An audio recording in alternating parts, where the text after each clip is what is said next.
What's up, what's up? It's your boy Paulo Gamer. Today we are back with another one. We're back with a banger. We're gonna be reacting to these videos here.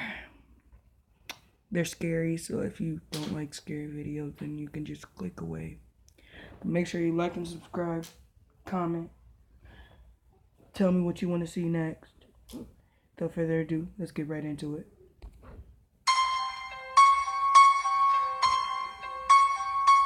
It was April 1st, 2001. I was at home watching TV when I heard a big bang on my back door. I didn't know who or what it was. Thought it was a raccoon or something, so I kept watching TV. I will never forget what I heard. Someone whispered, "I am coming for you." I turned to see who it was, but no one was there. I went outside and yelled, "Who's there?" I went back inside, and then I saw it. It was a man with a white rabbit mask holding a kitchen knife. I ran to the kitchen and grabbed a knife and turned on the light. The guy took off his mask, and it was my friend, Fred. I was relieved, and he yelled, "April Fools!" I asked how he managed to get so far when he whispered in my ear. He looked confused. To my surprise, he said, "I never whispered in your ear." That's when I knew something was in my house. I told Fred to hide and call the cops. When the cops got there, they saw a man with long black hair robbing stuff from my house. He had a pistol and some pocket knives. The cops told me he had broke out of prison a couple days before the incident. Wow. Back then, my brother and I used to play with a lot of guns, especially water guns. One night, we got our flashlights and pretended we were the police. It was around 10 p.m. We were in the backyard with my brother's friend playing when we saw a tall black guy. We were just staring at him. I don't know who he was or why he was there. Then he suddenly said, "Hey, can I play with you?" "Bitch, please," my brother said. Then the tall guy seemed to go into a strange position and smiled at us creepily.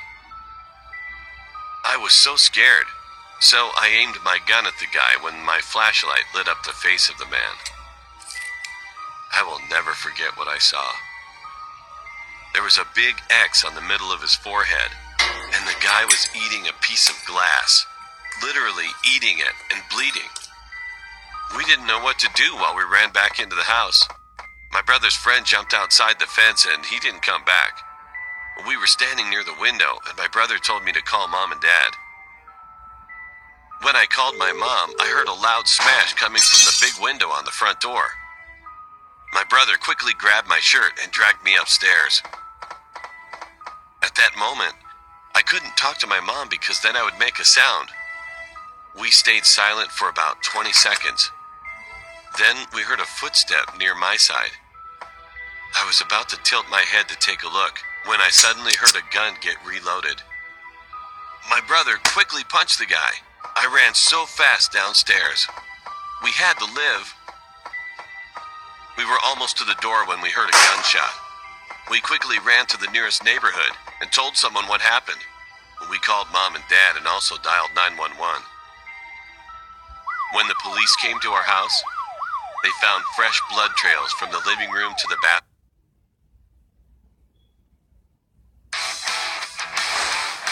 Oh my god.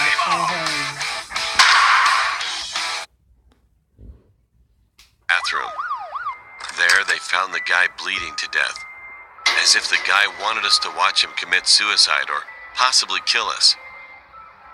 Well, I don't know, but that was some serious madhouse shit, and I would never, ever forget what happened. Black-eyed woman. I was 11 years old at the time. It was a horrible event. I lived in Texas, but my family decided to go to California during the summer of 2015. It wasn't going to be a long time, so my family of 6, including me, stayed at my aunt's house. One night, my parents went to a party, and both of my brothers and I didn't want to go, so we stayed behind. My aunt's daughter stayed with us too. It was around 6 p.m. My parents said they were coming back around 2 a.m. Hearing that gave me goosebumps, since we were staying at a 2-story house.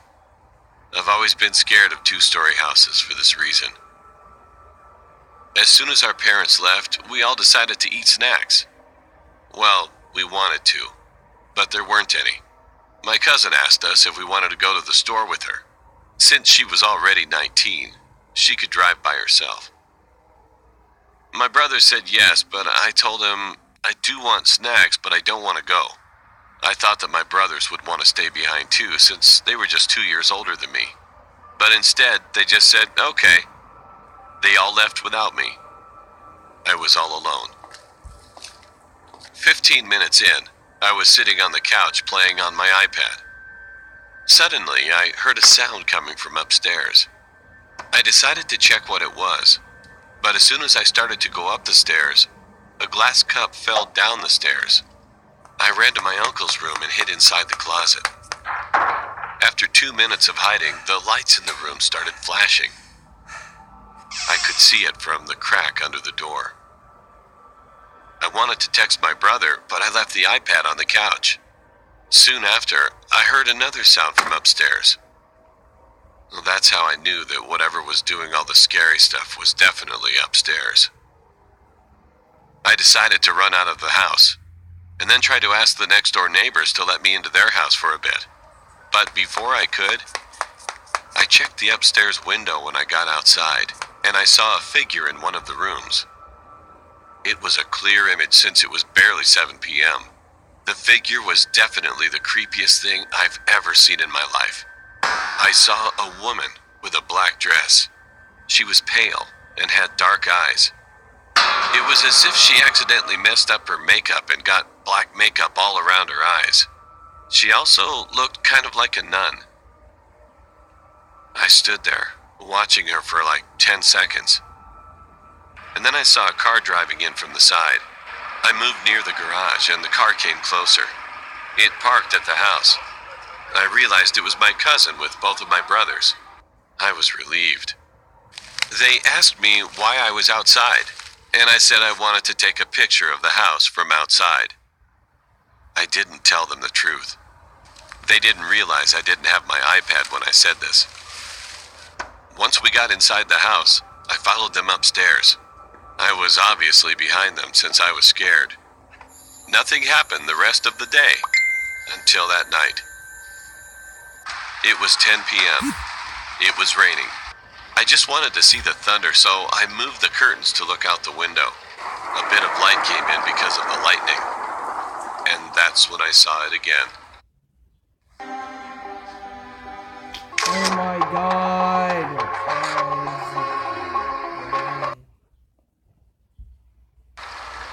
The figure was in the neighbor's parkway, just staring at the house.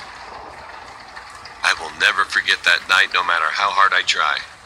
Sometimes, while I'm having fun, I'll stop and remember, and the thought always ruins my day.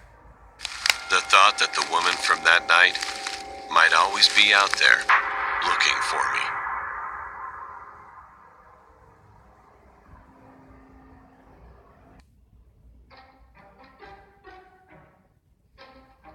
This event happened when I was around 13 years old.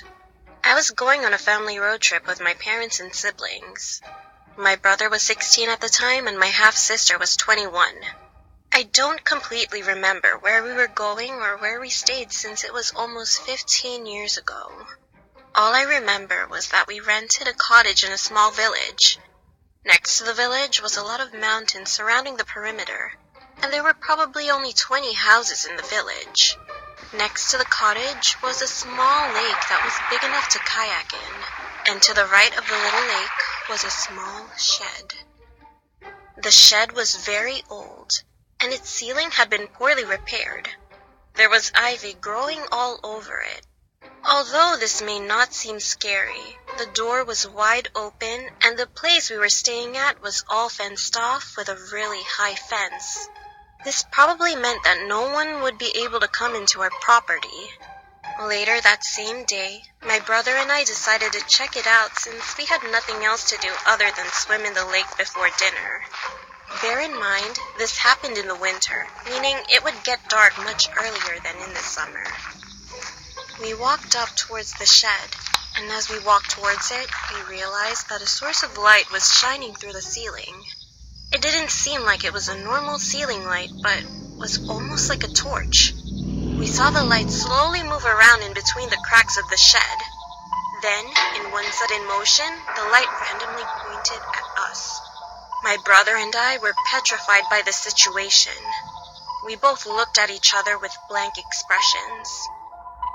Our parents were in the lounge watching TV, so they wouldn't be able to hear us at all if we cried out for help. I don't like to be cliché, but my big brother is a very strong person, emotionally, physically, and mentally. So I was surprised when I saw his lower lip tremble out of the corner of my eye. I thought he was going to protect me by telling me what to do, but instead he just stood there, frozen, like me, with a petrified face as the bright light blinded us through the gaps between the walls of the shed for what felt like an eternity. Suddenly, the light switched off. A small sense of relief hit me as the light turned off, but I was still scared for my life. Because the light was shining on our faces for so long, our eyes were not used to the dark. When we tried to escape by running in the opposite direction towards the cottage, we couldn't see where we were going. Then, as if the situation couldn't get any worse, we heard a loud shuffling sound coming from the shed. We could hear the sound starting to crescendo as we ran silently towards the cottage. The sound was getting louder and louder. Soon after, I could just make out a hollow voice coming from behind us. I hesitantly looked behind me. To my horror, I saw a middle-aged man standing next to the shed with a flashlight in his hand. His hands were covered in what looked like blood, and his hair was greasy as if he never showered once in his life. He had a long beard that looked tangled and disgusting. In a faint voice, he said, "Come here, child. I have many toys in here. Do you want to play some games with me?" He said this with a creepy smile and eyes wide open without blinking. He looked as if he was talking to me. I instantly screamed as loud as I could, and my brother grabbed my hand with dear life as we sprinted back into the cottage. We told our parents what happened, and I hugged my brother and sister with tearful eyes. They didn't believe us at first because they were so shocked by the situation and so confused. But when they saw the monstrous man's face pressed up against the window with a bloody butcher's knife in his hand, they screamed in horror and immediately called the police. The police were nearby since it was a small town, but as the sirens came, we saw the man run back to his shed, and unfortunately, they never caught him. They asked us what he looked like and what he said to us. The police told us that a girl that looked similar to me and was roughly the same age as me was murdered last month because of that man we saw from the shed. I can't imagine what would have happened if we stayed in a busy town that weekend, or if the police didn't make it in time. I am now scared to go near sheds after that incident, and I will never be the same. A situation like this has not happened since, but I really hope that man is either caught or is being chased by the police, because those few moments scarred me for life. Alright guys, that will do it for today's video. Make sure you like, subscribe, ring the notification bell, and I'll see you next time.